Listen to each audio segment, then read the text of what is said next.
Bharatiya Janata party ने कल अपनी दूसरी लिस्ट जारी करी और इस लिस्ट में कई महत्वपूर्ण नाम थे। उसमें से एक ऐसा नाम था जिसे भाजपा के कार्यकर्ता कहते हैं कि लोग ये बोलते कम है करते ज्यादा है। जब प्रदेश अध्यक्ष थे तो लोग कहते थे बोलते ज्यादा है करते कम है। जब प्रदेश अध्यक्ष के पद से इनको बदला गया तब कार्यकर्ता कहने लगे कि करते ज्यादा है बोलते कम है। जो राजस्थान की राजनीति को समझते हैं वो जानते हैं। मैं बात कर रहा हूं डॉक्टर सतीश पूनिया की। आमेर से टिकट मिला है सर। आमेर से आप लड़ने जा रहे हैं। पिछली बार अच्छे बहुमत से थे, इस बार क्या लग रहा है आपको आमेर में? देखिए, पिछली बार जैसे कहा जाता है कि एक सरकारों के खिलाफ एंटी इनकम्बेंसी होती है, उस दौर में मैं लड़ा और आमेर की जनता ने मुझे एक अच्छे बहुमत के साथ यहाँ पर आशीर्वाद दिया था। और उसके बाद लगातार मैंने आमेर के मान के लिए काम किया। अध्यक्ष के नाते भी पूरे प्रदेश में आमेर की पहचान भी बनी, कार्यकर्ताओं को भी सम्मान मिला। मैं क्योंकि जिज्ञासु भी हूं और कुछ इनोवेटिव तरीके से काम करता हूं, इसलिए केवल राजनीति नहीं, लीक से हटके भी कुछ रचनात्मक काम किए जिसका असर राजस्थान के साथ साथ आमेर की जनता पर भी है। वो चाहे सुकन्या समृद्धि हो, चाहे दिव्यांगों को स्कूटी हो, चाहे रोजगार मेला हो। और इसलिए मैंने इस क्षेत्र में राजनीति की धारा को एक तरीके से बदलने की कोशिश की कि जाति, पंथ और मजहब से उठकर राजनीति रचनात्मक कैसे होती है, उसका असर मतदाताओं पर है। मुझे खुशी है कि पार्टी ने मुझे यहाँ तीसरी बार अवसर दिया है और इस तीसरी बार के अवसर को एक अच्छे बहुमत के साथ मैं साबित करूंगा। ऐसा मुझे कार्यकर्ताओं के परिश्रम से और जनता के समर्थन से मुझे दिखता है। तो एक बार आमेर में इस बार एक बहुत ही ऐतिहासिक विक्ट्री भारतीय जनता पार्टी की होगी, ये मैं कह सकता हूँ। सर, क्योंकि अब आपका जो राजनीतिक कद है, पिछले 5 साल में प्रदेश अध्यक्ष रहे तो ऑब्वियसली कद अपने आप बढ़ता है। फिर आपने जो काम किया, आप क्योंकि राज्य स्तर के नेता हैं राजस्थान के और टॉप 5 में आते हैं।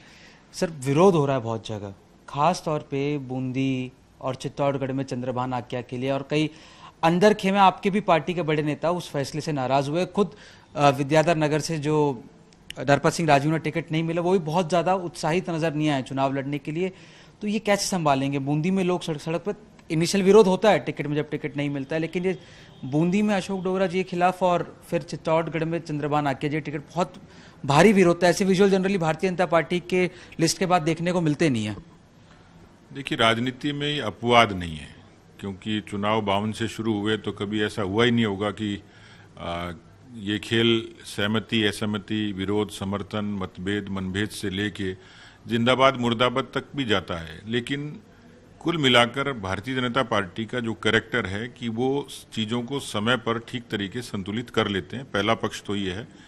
और दूसरा, एकदम से जब चीज़ें होती हैं तो स्वाभाविक है कार्यकर्ताओं का किसी के प्रति शुभ चिंता होती है, किसी का समर्थन होता है, किसी का सद्भाव होता है, तो बहुत पक्ष होते हैं। पर जो दिखता है वो मुझे लगता है कि समय के हिसाब से सब सेटल होगा। और थोड़ा बहुत कार्यकर्ताओं के मन पे असर होता है, लेकिन ये सोशल मीडिया का ज़माना है, मीडिया की इसमें एक भूमिका रहती है, तो ये चीज़ें चर्चा जरूर होती हैं। पर मुझे लगता है कि ये सब चीज़ें बीजेपी के हक में टाइमली सेटल हो जाएंगी। सर, तकरीबन 18 लोग जो है वो घोषणा कर चुके हैं, जिसमें से कई बड़े नाम भी है। विकास चौधरी है, जब चंद्रभान आक्या भी मूड बना रहे हैं, फिर वहाँ से अनीता सिंह जी हैं, अन्य इलाकों से यहाँ पे झाटोड़वाड़ा से भी कई नेता जो है वो इंडिपेंडेंटली आपके जो कार्यकर्ता रहे हैं। तो ये डैमेज सर कहीं नहीं पहुँचा देगा? क्योंकि पिछली बार 59 सीट्स ऐसी थी चुनाव में जिनमें अंतर जीत का, जिसमें 24 बीजेपी की, बाकी कांग्रेस की, जिसमें जीत का अंतर सिर्फ 5% से कम था। तो ये लोग आपको लगता है स्पॉइलर हो सकता है? नहीं, हमने इसको प्राथमिकता में भी रखा है। पहली बात तो कार्यकर्ताओं की महत्वाकांक्षा होती है, जो बुरी बात नहीं है, लेकिन पार्टी बहुत सोच समझ कर निर्णय करती है वहाँ की परिस्थितियों के आधार पर। और इसलिए कहीं अपवाद स्वरूप ऐसे केसेज हैं तो हमारी प्राथमिकता में है। मैंने जो कहा कि हम लोग इसको चुनाव आते आते और अच्छे से सेटल कर लेंगे। नॉमिनेशन से पहले कुछ चीज़ें ठीक हो जाएंगी, कुछ नॉमिनेशन के बाद हो जाएंगी। ऐसा नहीं है कि कभी बागी लड़े ही नहीं। चाहे हम लोग सरकार में 163 के जब मैंडेट पे थे तब हमारे तो पार्टी के नेताओं ने नई पार्टियां बनाई थी। हमारे बहुत सारे ऐसे प्रयोग हुए पार्टी के भीतर भी, लेकिन 120 का जो ऑर्गेनिक मैंडेट था, 163 का जो बड़ा मैंडेट था, उस दौर में भी बागी भी लड़े हैं। जिन्होंने लड़ी उनको बैठाया भी है, पार्टी के समर्थन में भी आए हैं, काम भी किया है और कालांतर में वो अच्छे पदों पर भी गए हैं। तो मुझे लगता है कि इस चीज़ का खतरा कांग्रेस को ज़्यादा है, क्योंकि उनका जो विग्रह है वो धरातल पर भी दिखता है और भीतर भी दिखता है। इसलिए हमारे यहाँ खाली धुआं है, कांग्रेस में आग है। सर आप धुएं और आग की बात कर रहे हैं। पार्टी की कल जो लिस्ट आई, पहली लिस्ट के बाद में तो काफ़ी आक्रोश था, लेकिन कल की लिस्ट के बाद एक जो धारणा बन रही है लोगों में, सोशल मीडिया पे जो एक्सपर्ट्स है, कि इस लिस्ट के अंदर वसुंधरा जी, पूनिया जी, राजेंद्र राठौड़ जी, बिरला साहब, सबको बैलेंस कर दिया। मतलब लगभग सबने जो नाम और अपना फीडबैक दिया था उन सबका सम्मान रखा गया है। देखिए, पहली बात तो ये है कि अच्छी बात है जो आप ही कह रहे हैं कि हम लोग सब बैठे और सबकी राय को तवज्जो मिली। कुल मिलाकर चुनाव लड़ने वाला व्यक्ति या चुनाव में या बड़ा नेता मैं हूं तो मैं पार्टी का ही हूं।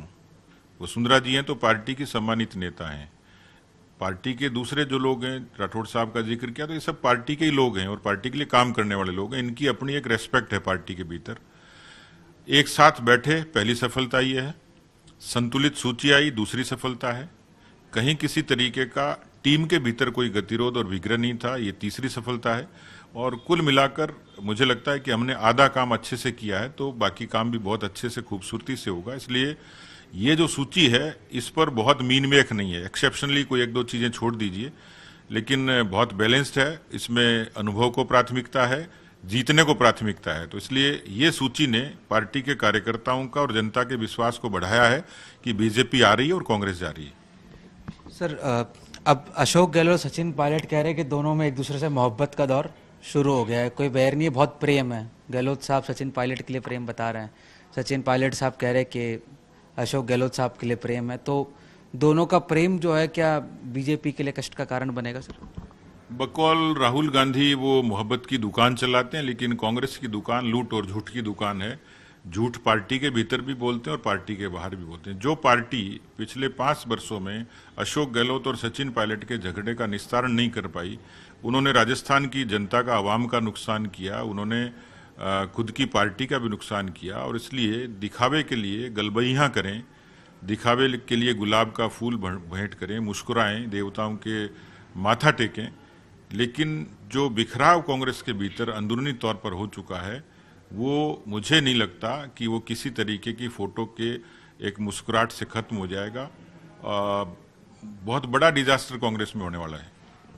अशोक गहलोत कहते हैं कि बीजेपी कहती है कमल चेहरा है, तो बोले आपकी जब मुसीबत होगी तो क्या कमल के पास जाओगे, लोटस के पास में? नेता तो होना चाहिए, नेता कौन है जिसके पास जाओगे? अशोक गहलोत जी बार बार अपने भाषणों में आजकल ये कह रहे हैं कि बीजेपी कहती है कमल चेहरा है, मेरी वजह से वसुंधरा जी को सफर करना पड़ रहा है, इसलिए चेहरा नहीं रखा है उन्होंने। आपकी मुसीबत होगी तो आप हमारे पास में आओगे, हम आपके लोग हैं।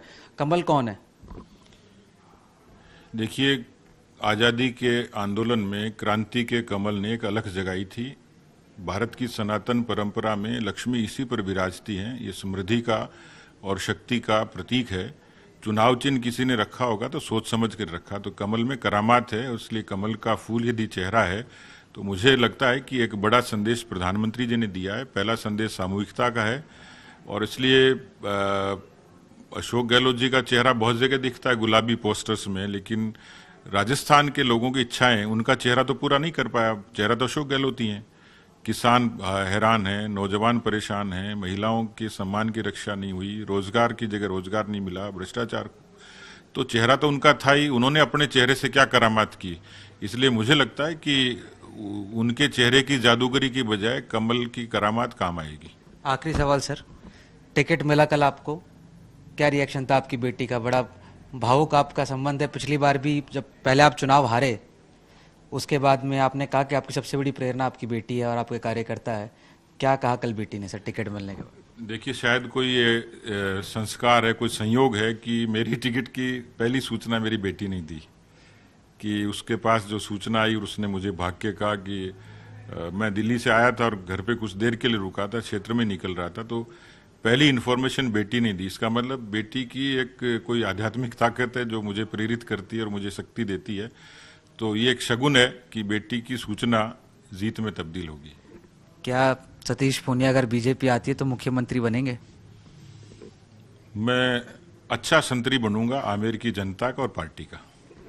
ये थे हमारे साथ में डॉक्टर सतीश पूनिया, बेबाकी से अपनी बात रखते हैं, कहते हैं कि बेबाकी से जो है वो लोगों की सेवा करेंगे, पार्टियां देखेंगे। पिछली बार अपेक्षा के विरुद्ध भारी बहुमत से उन्होंने आमेर से चुनाव जीता था और 4 साल से अधिक भारतीय जनता पार्टी का राजस्थान में नेतृत्व भी किया, संगठन पे भी काम किया। कैमरा पर्सन मनीष कुमार के साथ जयपुर से जय किशन शर्मा, आज तक।